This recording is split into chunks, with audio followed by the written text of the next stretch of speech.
opening prayer for our small group sharing as we say in the Father, Son, and the Holy Spirit. Amen. O Ama naming Diyos na makapangyarihan sa lahat, muli kami po ay nagpapasalamat at pupuri Lord sa oras na ito at binigyan mo na naman po kami ng pagkakataon upang mag-aral po ng iyong salita o God. Kaya Ama, ang dalangin po namin ay patuloy mo po kaming basbasan, puspusin ang iyong grasya at kapangyarihan o Lord. Doon din po ang humingi po kami ng kaalaman at karunungan, lalo na po ang pag-unawa. Pag-unawa, Lord, sa inyong mga salita upang ito ay may isagawa namin at may sa puso namin, O Lord, ang iyong mga salita, O God, sa aming pang-araw-araw na buhay. Kaya maraming po salamat sa basbas mo, sa bawat isa, at sa salita mong aaralin namin, O God. Amen. Salamat po sa araw nito. In Jesus' mighty name we pray. Amen. Thank you, Lord. Ang ating topic for our small group sharing is making life choices. The choices or choice? Choices. Breaker is, sabi dito is, what was the worst choice that you have ever made? Sa akin siguro is ang pinaka-worst na choice ko is yung magpangutang ng pera. Nabubula ko, lalo na sa alam mo yung malalapit na kakilala, kaibigan. Kasi nung umuwi ako, talagang malaki ang mga nahiram nila sa akin. Yun ang yung pinaka-worst na decision ko nung umuwi ako. Kasi hanggang ngayon, lahat ng mga pangako nila ay napako. Akala nila marami akong pera, akala nila yung madali lang hanapin ang pera kasi nandito tayo sa abroad. Pero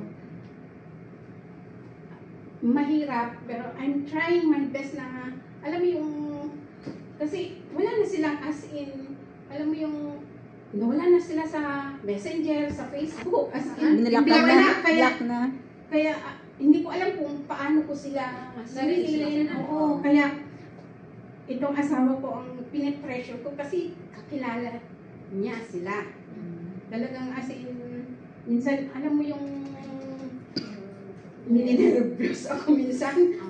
Gustong-gusto ko na silang i-post para i-remind ba sila. Kaya lang, mapapagalitan na naman ako nito ng mga kapatid ko. Sabi ko, kaya I just let the Lord mag-deal sa kanila kasi may mga consequence naman lahat ang mga ginagawa natin.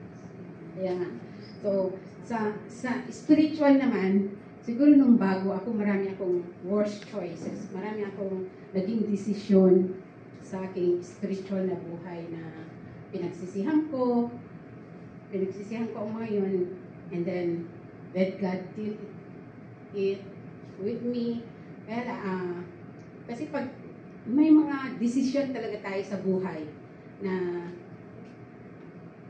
mali, pero through God's grace, yung ipapaunawa niya sa atin na mali yun. Kaya sa akin siguro is sa aking spirit hanggang ngayon is I'm not, hindi ko aaminin na spiritual matured na ako kasi habang we are in a journey, spiritually we are in a journey, habang naglalakbay tayo, marami tayong magiging desisyon na mali, but then through God's grace and mercy, just go on kasi part ng ating spiritual journey na magkamali tayo.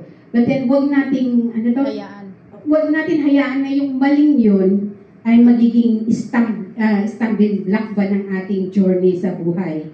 Kaya siguro sabi nga dito sa Psalm 119 verse 105, sabi nga sa English is, Thy word is a lamp unto my feet and a light to my path. At ganun din po sa Proverbs 3:5-6, trust in the Lord with all thy heart and lean unto all understanding, in all thy ways acknowledge him and he shall direct. Maganda ito sa Tagalog. Ang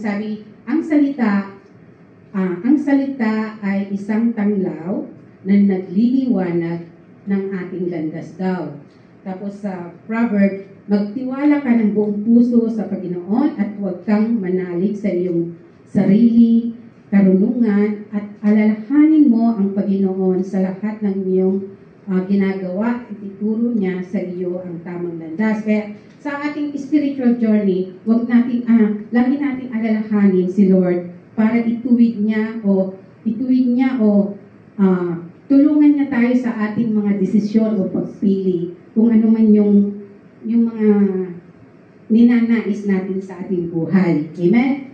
So, sa ating edification is, mas maganda kasi sa Tagalog, kaya sa Tagalog ko siya. Sa edification is, sa ating edification, matatagpuan natin ito sa Joshua 24 verse 15. Sabi nga dito sa Tagalog is, at kung ayaw ninyong maglingkod kay Yahweh, pumili kayo ngayon kung sino ang inyong paglilingkuran. Ang mga Diyos na pinaglilingkuran ng inyong mga ninuno na sa Mesopotamia o ang mga Diyos ng mga Amoreyo na sinasamba dito sa lupain ninyong tinitirahan. Sabi dito, pumili daw tayo kung sino ang ating paglilingkuran. So, ito naman sa Joel 3 verse 14, ang sabi dito ay napakaraming tao naroon sa lambak ng paghatol dahil malapit nang dumating ang araw ng Panginoon daw. Kaya malapit na daw darating si Lord, kaya pumili tayo kung sino daw ang ating paglilingkuran. Kung ang sarili natin o si Lord. Amen? So, ang sabi dito, years ago, a popular TV game show subjected contestant to a choose between 3 doors daw. Behind one door was a wonderful, expensive prize, such a new car. Behind another was an average price, and being the last was a silly, worthless prize daw. Like a pen full of lead picks, of course, everyone wants to pick the car. But if you pick the silly prize, they will laugh and go home none of the worse for the experience. Would it be nice if a life was like a game show daw? If we made a bad decision, we could shrug our shoulder and giggle down and go on as nothing has happened. Well, life is not a game daw. Hindi po laro ito.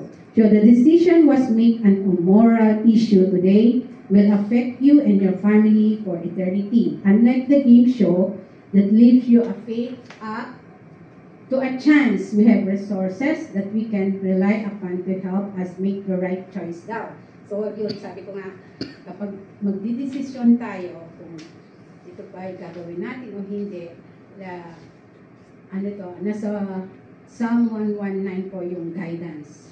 Through the guidance and the light of the Word, we can decide what is right and what is wrong.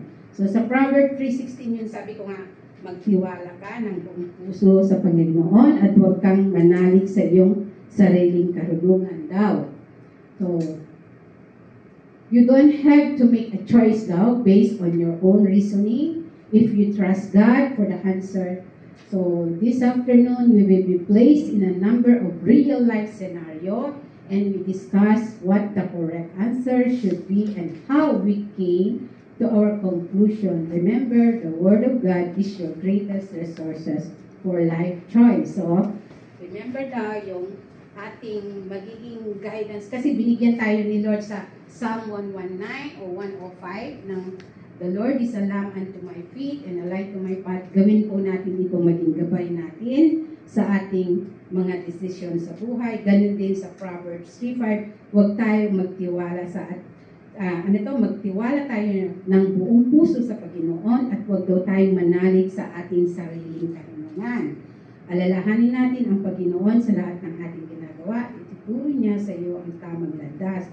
Most of the time, karunungan natin ang ating sinusunod, di ba? So, sa hapong ito po ang i-discuss natin. So, sa ating small group discussion, 5. The word of the Lord is a light to my path. The word of the Lord is the lamp of my path and a light to my path. Kaya yung dalawang verses na yun, magkadugtong yun. Dahil sa bawat, di ba sabi nga, ang salita mo Panginoon ay siyang magbibigay ng liwanag sa akin. Kaya kaya sabi doon, remember the Lord in everything you do and He will direct your path. Kaya bago tayo gumawa ng desisyon, manalangin muna tayo, hingin muna natin yung wisdom. Bilisan na lang to. Ano ba ang kailangan para bago mo gumawa ng desisyon? Wisdom. Kanino galing ang wisdom? Kay Lord. Sa Panginoon. Ano ba ang sinasabi ng wisdom sa Bible? Wisdom can save your life. Amen. Kaya kailangan, pray mo na, at saka higit sa lahat, sa Bible talaga tayo. Humingi tayo ng guidance ni Lord sa pamamagitan ng kanyang mga salita. Yan lang po. Amen. Amen. Thank you, Lord. Thank you, Sis Michelle. Okay. 2. Good afternoon, sisters. Para sa akin naman, kasi totoo naman talaga lahat sinabi ni Sister Mitch. I agree and yes, Lord, sa lahat-lahat. Kaya ang gagawin ko ngayon, ang isi-share ko na lang is, we know that we need God. We know that we need wisdom from God. Pero hindi pa rin maiiwasan that we make life decisions that are not good, not favorable, at minsan maling-mali talaga. It's too late to regret, but it happened already. So, ang isi-share ko is based on my personal life. I made a mistake, premarital sex. Yes, I become pregnant before I get married. But how I do it right, I repent to the Lord, and I choose that man, and we get married. It means I make things right by being married to that man, and proud to say that only that man. So whatever happens, I make wrong decisions in life. I make it right. I repent to the Lord, and whatever the struggles na hinaharap, I know that God is with me. So I only cling to the Lord because marriage is not perfect, but with God, everything will be alright. Amen. Thank you, Lord. Para sa akin siguro about dun sa topic natin. Number 1 is guidance. Kailangan lahat ng desisyon natin gagawin ay iaano muna natin kay Lord bago natin gagawin yung mga desisyon na yun sa ating buhay, lalo na ngayon kailangan as na Christian tayo, kailangan din nating mag-ano dun sa mga kabataan na ngayon, dahil ibang-iba yung mga bata ngayon kaysa sa dati na mayroon tayong taon. So kailangan natin ng guidance, kailangan din ng mga bata ng guidance as a Christian, no? Kaya yun, tapos yung mga about sa mga problema natin na mga nararanasan, sa kung anong mga problema nating kinakaharap, kailangan natin ipag-pray yun para kay Lord, idulog natin lahat yun kay Lord para siya po ang makakatulong sa atin para malalampasan natin yung mga pagsubok na yun. Amen. Thank you, Lord.